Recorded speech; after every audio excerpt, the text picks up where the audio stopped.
लखनऊ के केंद्रीय निर्वाचन आयोग में प्रेस कॉन्फ्रेंस का आयोजन। राजीव कुमार बोले, ईवीएम सिर्फ सरकारी गाड़ियों में जाएंगे। गुजरात के मुख्यमंत्री भूपेंद्र पटेल ने लिया रामलला का आशीर्वाद, अपनी कैबिनेट के साथ किए रामलला के दर्शन। कौशाम्बी में अवैध निर्माण पर चला बाबा का बुलडोजर, नोटिस के बावजूद नहीं रोका था निर्माण कार्य।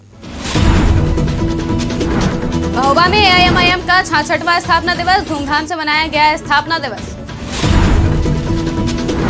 रायबरेली में अज्ञात कारणों से घर में लगी भीषण आग लगने से लाखों का हुआ नुकसान। नमस्कार, स्वागत है आपका आज की खबर में। मैं आपके साथ महिमा शर्मा। बढ़ते हैं उत्तर प्रदेश की बड़ी खबरों की ओर। बदायूं में पुलिस ने फर्जी सिपाही को किया गिरफ्तार, पुलिस की वर्दी पहनकर रौब दिखाता था हरीश गिरीवार। बागपत के गांव रामनगर का है अभियुक्त, खुद को सदर कोतवाली में तैनात बताता था अभियुक्त। सिविल लाइन कोतवाली पुलिस ने गिरफ्तार कर भेजा जेल। बदायूं में पुलिस ने फर्जी सिपाही को किया गिरफ्तार, पुलिस की वर्दी पहनकर रौब दिखाता था हरीश गिरी। बागपत के गांव रामनगर का है आरोपी हरीश, खुद को सदर कोतवाली में तैनात बताता था आरोपी।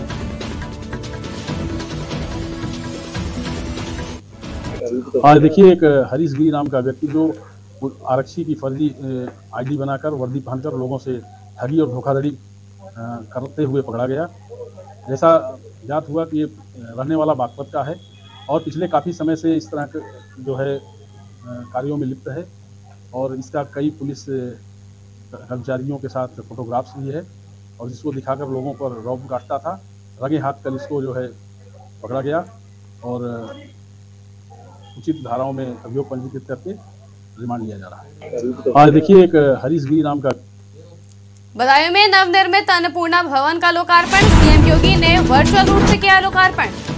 उप जिलाधिकारी ने किया अन्नपूर्णा भवन का लोकार्पण, एलईडी के माध्यम से सुना गया वर्चुअल कार्यक्रम।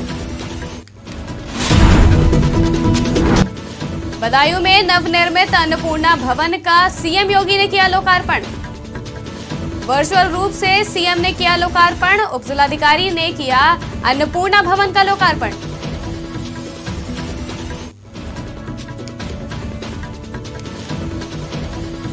एलईडी के माध्यम से देखा गया वर्चुअल कार्यक्रम। सरकार की योजना है कि हर एक व्यक्ति को खाद्यान्न पोषण के साथ साथ मिले और इसीलिए ये दुकानें स्थापित की गई हैं। ये अब तक का जो सरकार की योजना थी सिंगल डोर स्टेप, इसमें खाद्य सामग्री सीधे दुकान तक पहुंच रही थी। उस योजना को बल देने के लिए और प्रभावी रूप से क्रियान्वयन करने के लिए ये दुकानों की बहुत महती आवश्यकता थी। इनकी लॉन्गिट्यूड लैटिट्यूड भी किए गए, इसको सीसीटीवी से लिंक किया जाएगा और यहाँ पर कोई भी घटतोली की घटना भी नहीं हो सकेगी।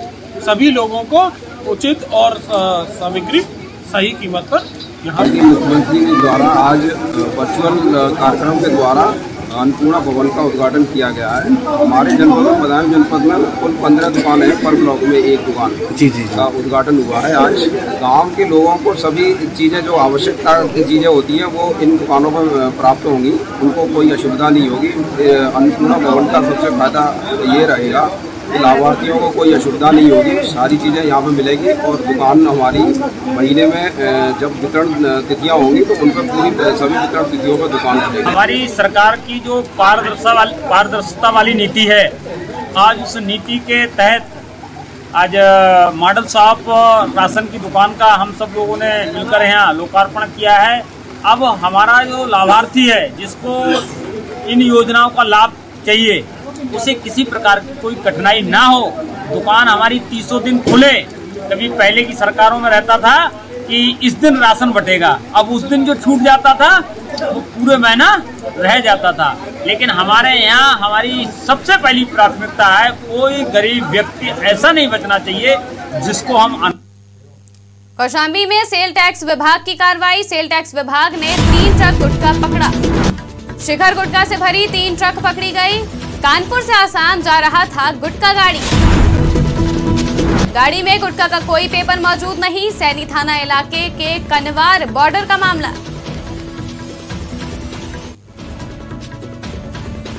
कौशाम्बी में सेल टैक्स विभाग की कार्रवाई। सेल टैक्स विभाग ने 3 ट्रक गुटखा पकड़ा।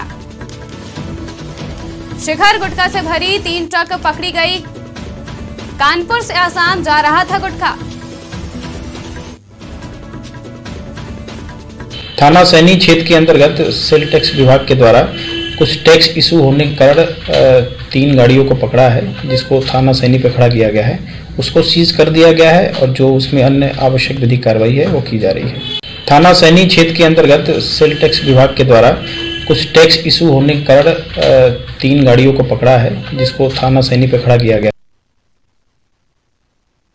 अभियान की शुरुआत भाजपा कर रही है। संकल्प पत्र अभियान की शुरुआत उप मुख्यमंत्री ब्रजेश पाठक की अगुवाई में कार्यक्रम। जनाकांक्षा पेटिका के जरिए जनता से सुझाव लेंगे नेता। चुनाव को देखते हुए संकल्प पत्र अभियान की शुरुआत। पूरे शहर में घुमाई जाएगी जनाकांक्षा पेटिका।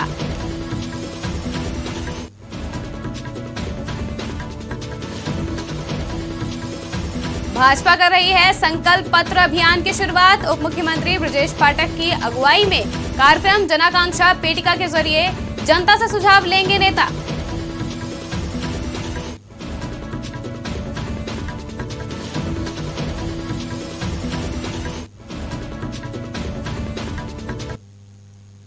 बढ़ते उत्तर प्रदेश की मुख्य खबरों की ओर। आगरा के मंगलम अपार्टमेंट में पुलिस दबिश के दौरान 8वीं मंजिल से गिरकर अधिवक्ता सुनील शर्मा की मौत हो गई। इस घटना को लेकर अधिवक्ता संगठनों में आक्रोश है, जहां वकीलों ने पुलिस प्रशासन के पुतले की अर्थी निकाली। अर्थी को दहन करने के दौरान पुलिस और अधिवक्ताओं के बीच तीखी नोकझोंक भी हो गई। फिलहाल पुलिस अधिकारियों ने स्थिति को संभाला हुआ है। देखिए, एक अधिवक्ता के विरुद्ध प्रथम दृष्टया ये आता है कि मुकदमा दर्ज कर दिया गया। कब करो मुकदमा दर्ज कर दिया तो उसकी विवेचना होनी चाहिए। किसी भी व्यक्ति के विरुद्ध मुकदमा दर्ज होने का मतलब ये नहीं है वो अपराधी है। कोई भी मुकदमा झूठा भी तो दर्ज हो सकता है। आप उसकी निष्पक्ष जांच करते। पुलिस के पास एजेंसियां हैं, उस एजेंसियों से, सरकार के पास जो एजेंसियां, उन एजेंसियों से जांच कराते। दोषी थे तो कार्रवाई होती। लेकिन ये कहाँ का कानून है? रात के 11 बजे आप किसी के घर में जाते हैं, दबिश देते हैं। अब ये किसी के मालूम नहीं है कि उस अधिवक्ता को पुलिस ने मार दिया या वो गिर गए। लेकिन आज अधिवक्ता समाज में जब ये खबर आई, रोष व्याप्त हो गया। हमारे मध्य से एक अधिवक्ता का इस तरीके से जाना, पुलिस द्वारा हत्या कर दिया जाना, निर्संग की हत्या, अधिवक्ता समाज इस पर चुप नहीं बैठा। अमेठी में डीएम निशा आनंद की अध्यक्षता में अमेठी तहसील में संपूर्ण समाधान दिवस का आयोजन किया गया था, जहां संपूर्ण समाधान दिवस में जिला स्तरीय सभी अधिकारी मौजूद रहे। साथ ही सभागार के बाहर बड़ी संख्या में फरियादियों की लाइन लगी रही। इस दौरान जिले के जिला विकास डीडीओ अधिकारी अपनी कुर्सी पर बैठे सोते रहे। इतना ही नहीं, संपूर्ण समाधान दिवस में शामिल कई जिला स्तरीय अधिकारी मोबाइल पर व्यस्त दिखे।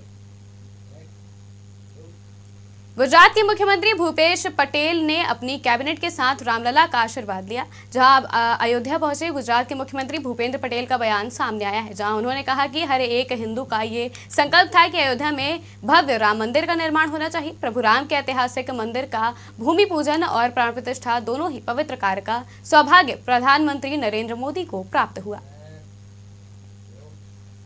बरेली के बड़े बाईपास पर एक जौ से भरा ट्रक चलती कार पर पलट गया, जिससे कार चालक की मौके पर ही दर्दनाक तरीके से मौत हो गई। वहीं ट्रक पलटने से हाईवे पर दोनों तरफ से लंबा जाम लग गया। इस दौरान घटनास्थल पहुंचे पुलिस प्रशासन ने करीब एक घंटे की कड़ी मशक्कत के बाद जेसीबी से ट्रक व जौ के बोरों को हटाया। जानकारी के मुताबिक जौ से भरा ट्रक लखनऊ की तरफ जा रहा था, जो कि ट्रक असंतुलित होकर बराबर से गुजर रही ऑटो कार पर पलट गया। जिनको चोट आई है वो सिंगल ही व्यक्ति थे, और चूंकि ये गाड़ी उस गाड़ी की छोटी गाड़ी के ऊपर पलट गई थी, तो जो पर्सन है बहुत गंभीर है, सिंगल ही आदमी है। उनके घर के परिजन द्वारा पता चला है कि वो रामपुर में पीएनबी में बैंक मैनेजर है और वहीं से नौकरी करके वापस लौट गए थे। और उनको हम लोग तुरंत जो है एम्बुलेंस द्वारा श्री राममूर्ति मेडिकल कॉलेज भेजे हैं, और हालत अभी उनकी सीरियस है। बाकी वहाँ मेडिकल कॉलेज में भी जाकर के देखते हैं। और लोगों को हम लोग देख रहे हैं, अगर कोई हताहत हो तो मेरी एम्बुलेंस टीम, डॉक्टर्स की टीम यहाँ पे मौजूद है हर तरीके की सेवा देने के लिए। खबर भदोही जिले से है, जहां एक मकान के कमरे में पति और पत्नी का खून से लथपथ शव मिला, जिसके बाद पूरे इलाके में हड़कंप मच गया। वहीं पुलिस की जांच में सामने आया है कि पारिवारिक विवाद की वजह से पहले पति ने अपनी पत्नी का गला काटकर हत्या की और उसके बाद खुद का गला काटकर आत्महत्या कर ली। फिलहाल मौके पर पहुंची पुलिस ने दोनों शवों को पोस्टमार्टम के लिए भेजा है और मामले की जाँच पड़ताल में जुट गई है।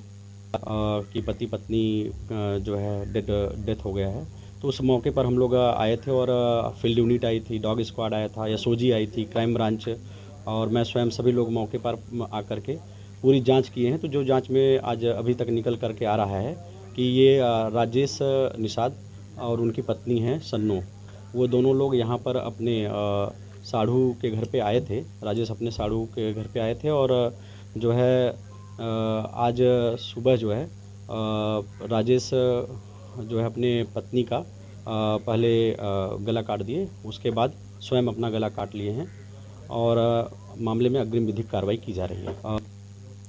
जनपद प्रयागराज के हंडिया तहसील में मनोज भास्कर ने न्यायाधिकारी ग्राम न्यायालय का पदभार संभाला। इस दौरान मनोज भास्कर ने कहा कि ग्राम न्यायालय के शुरू होने से हंडिया क्षेत्र के लोगों को काफी सुविधा मुहैया हो जाएंगी, जिससे कि लोगों को जिले में जाने की आवश्यकता नहीं पड़ेगी। वहीं पर उन्होंने बताया कि ग्राम न्यायालय में 2 वर्ष तक की सजा और 25,000 तक की जुर्माने से संबंधित मुकदमों में सुनवाई होगी और ग्राम न्यायालय सुचारू रूप से शुरू होगा। यहाँ आकर तो बहुत अच्छा लगा, सभी अधिवक्ताओं का प्यार मिला है। हमारी यही रहेगी आशा कि आप सब लोग मिलकर सहयोग से काम करें और जो भी न्याय की मंशा है उसको पूरा। कब से यहाँ पे काम चालू हो जाएंगे? आज से हमने चार्ज ले लिया, सोमवार से पूरी तरीके से काम होगा। यहाँ पर 2 वर्ष तक की सज़ा का प्रावधान का जितना भी सज़ा है उसमें काम होगा और सिविल वाद के जो मुकदमे हैं उसमें 25,000 तक के मूल्यांकन है उनका सुनवाई। हमारा बार से यही संदेश है कि आप सब लोग बिल्कुल कोऑपरेट करके काम करें ताकि सबको न्याय मिल सके। जौलान में सरेराह गोली मारकर एक युवती की हत्या करने वाले युवक को और उसके साथी को जिला सत्र न्यायालय जज लल्लू सिंह ने गवाह एवं जेहरे के आधार पर आजीवन कारावास की सजा सुनाई। साथ ही दोनों हत्यारों पर 2.5 लाख का जुर्माना भी लगाया गया, जिसमें 2.5 लाख मृतका के परिजनों को दिए जाएंगे। बता दें कि पेपर देकर लौट रही युवती से एक तरफा प्यार में पागल प्रेमी ने अपने दोस्त के साथ मिलकर युवती को सरेराह गोली मार दी थी। कितना जुर्माना लगाया गया है? ये घटना दिनांक 17/4/2023 की 8 थाना क्षेत्र की है। उस दिन ऐदा गांव की लड़की रोशनी रामलखन पटेल डिग्री कॉलेज में 2य वर्ष का परीक्षा देकर लौट रही थी अपनी बहन सीलम के साथ। जैसे ही वो 11:30 बजे दिन में कोटरा पुल के पास पहुंचती है तो उस पीछे से आए उसका जो पूर्व से प्रेम प्रसंग राजू आशीष से चल रहा था। इसी बात से आशीष नाराज था कि ये बात नहीं करती है। उसी को लेकर आशीष अपने साथी गोविंदा के साथ मोटरसाइकिल से आया और मृतका को तमंचे से गोली मार दी जो उसके गले में लगी। आज जनपद न्यायाधीश श्री लल्लू सिंह द्वारा अभियुक्त राज और आशीष व अभियुक्त रोहित और गोविंदा को आजीवन कारावास से दंडित किया गया व दोनों पर ही 2,60,000 का अर्थदंड दिया गया और अर्थदंड की राशि में से मृतका की मां व पिता को 2.5 लाख रुपए देय होगा। कौशाम्बी के मंझनपुर तहसील क्षेत्र के टेवा गांव में खलिहान की बेशकीमती भूमि पर कुछ लोगों द्वारा निर्माण कर कब्जा किया गया था, जिसका नोटिस जारी होने के बावजूद निर्माण कार्य नहीं रोका जा रहा था। इस पर तहसील प्रशासन द्वारा कार्रवाई करते हुए अवैध अतिक्रमण को बुलडोजर से ध्वस्त कर दिया गया। इस दौरान एक महिला और उसके लड़कों ने तहसील प्रशासन की कार्रवाई का विरोध किया, लेकिन मौके पर मौजूद पुलिस बल ने स्थिति को संभाल लिया। खलिहान पे ये अनधिकृत हमने निर्माण कर रहे थे। पिछले काफी 1 महीने 1.5 महीने से इनको मना किया जा रहा था और ये पूरा का पूरा निर्माण कर लिया। लेखपाल उसी दौरान 13वीं थी तो 13 दिन के लिए वो इंसान छुट्टी के लिए घर गया हुआ था, जिससे कि उसका जो विशेष रूप से उसको निर्माण रुकवा रहा था नहीं हो पाया। इसलिए इनको बताया गया कि ये निर्माण नहीं करें, इनको लिखित भी बताया गया, बट ये नहीं माने तो आज इसका इसलिए ध्वस्तीकरण के लिए गिरा दिया गया है। और इसी ने बंदे ने खलिहान की भूमि पे कब्जा था, इसके बाजू वाली जमीन ये बैनामे में किसी और महिला को बेच दिया हुआ है। वो महिला भी यहाँ पर आके मना कर रही थी। तो खलिहान की भूमि कैसे बेच दिया गया? खलिहान की भूमि तो अभिलेखों में बेचा नहीं जा सकता है। इसके सामने तकरीबन 10-15 फीट की जमीन जो है वो काश्तकार भूमिधर के नाम पे अंकित है। जमीन दिखाया गया पेपर में उस भूमि को और बेच दी गई, मतलब बेचा भी वही गया है, लेकिन पीछे जो हमारी इतनी खलिहान की भूमि है उस पर कब्जा दे दिया गया। खलिहान पे नेपाल भले ही भारत का मित्र देश है, लेकिन नेपाल के धनखड़ी में खुले कैसीनो भारत के कई घरानों को बर्बाद कर चुके हैं। भारत की सीमा लखीमपुर खीरी जनपद के गौरी फंटा कस्बे से महज 11 किलोमीटर दूर धनगढ़ी में खुले कैसीनो में जुआ, नशा और बार बालाओं का डांस तो है ही, लेकिन यहाँ नशा सिर्फ भारतीयों के लिए है। नेपाल में खुले इन कसिनो में नेपालियों के लिए पूरी तरह पाबंदी है, जिसकी वजह से भारतीय करेंसी नेपाल के लिए अड्डा बड़ा बाजार है।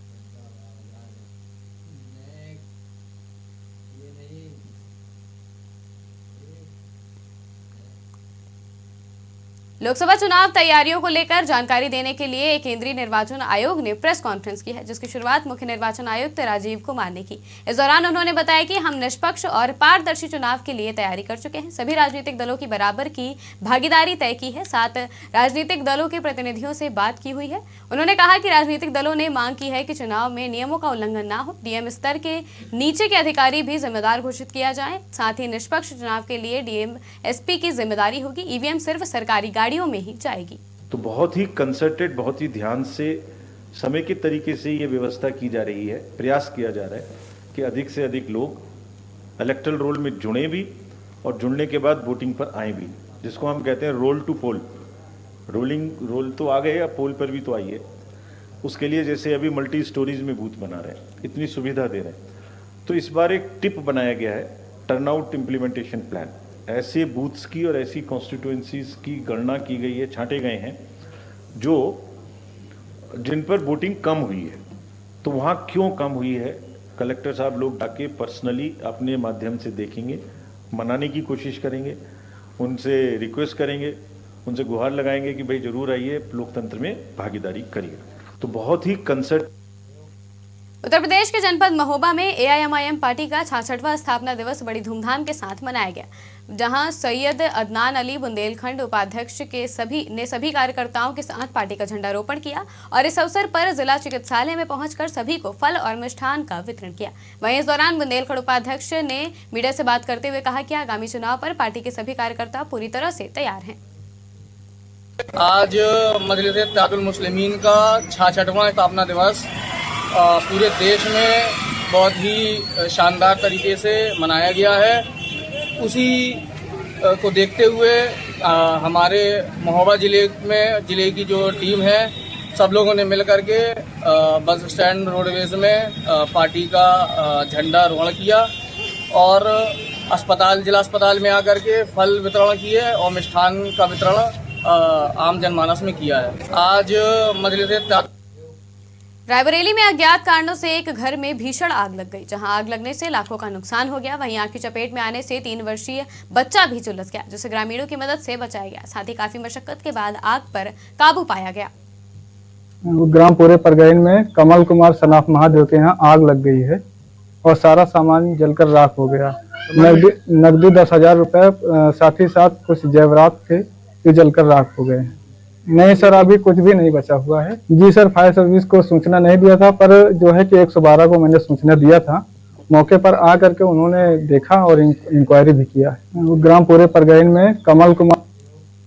रायबरेली में एक युवक अपनी पत्नी से इतना प्रताड़ित हो गया कि कुछ दिन पहले उसने जहर खाकर आत्महत्या करने की कोशिश भी की। गनीमत रही कि सही समय पर परिजनों द्वारा अस्पताल पहुंचने पर उसकी जान बच गई। दरअसल पूरा मामला रायबरेली के महाराजगंज थाना क्षेत्र के ग्राम कुसुमहुरा का है, जहां के रहने वाले अनवर अली ने तहसील दिवस में पहुंचकर पुलिस अधीक्षक से न्याय की गुहार लगाते हुए बताया कि कई बार मेरी पत्नी द्वारा गैर व्यक्ति से बात करने पर इसका विरोध किया गया, जिस पर ससुराल पक्ष के द्वारा लगातार मुझे व मेरे परिवार को धमकाया जाता था।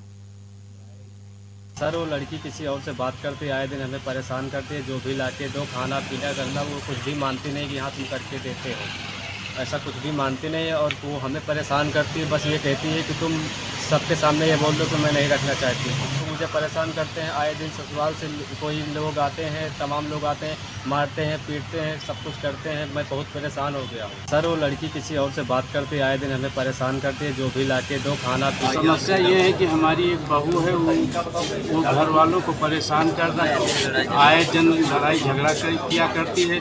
उसी को लेकर के हमारा लड़का जो है जहर भी खा लिया था। वो कहती है कि ना खाना देते हैं, ना पानी देते हैं, झूठा आरोप लगाती है।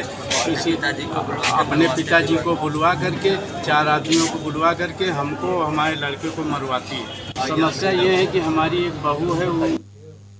खबर सीतापुर से है, जहां केंद्रीय चुनाव कार्यालय में आयोजन के दौरान सुझाव आपका संकल्प हमारा कार्यक्रम का शुभारंभ किया गया। वहीं कार्यक्रम के मुख्य अतिथि सांसद राजेश वर्मा और विशिष्ट अतिथि कारागार राज्य मंत्री सुरेश राही रहे। साथ ही कार्यक्रम की अध्यक्षता बीजेपी जिला अध्यक्ष राजेश शुक्ला ने की। वहीं कार्यक्रम के शुभारंभ के दौरान बीजेपी जिला अध्यक्ष ने अभियान की जानकारी देते हुए बताया कि ये केंद्रीय नेतृत्व का सुझाव है। इसके तहत हमारी 2 महिला नेता की टीम प्रत्येक लोकसभा में जाकर लोगों से सुझाव के लिए अपील करेंगी।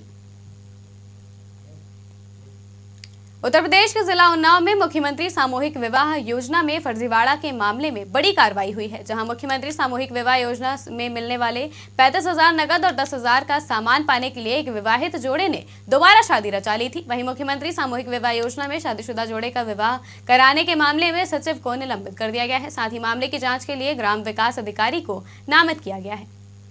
सामूहिक विवाह हम लोगों ने संपन्न किए थे कि एक व्यक्ति ने दोबारा से शादी करने का उसमें प्रयास किया है, फर्जी दस्तावेज के आधार पे, फर्जी सत्यापन के आधार पे। इस पूरी शिकायत की विस्तृत जांच करवाई गई और इसमें जिस स्तर से फर्जी सत्यापन हुआ है उन कर्मचारी के खिलाफ तत्काल प्रभाव से कार्रवाई की गई है।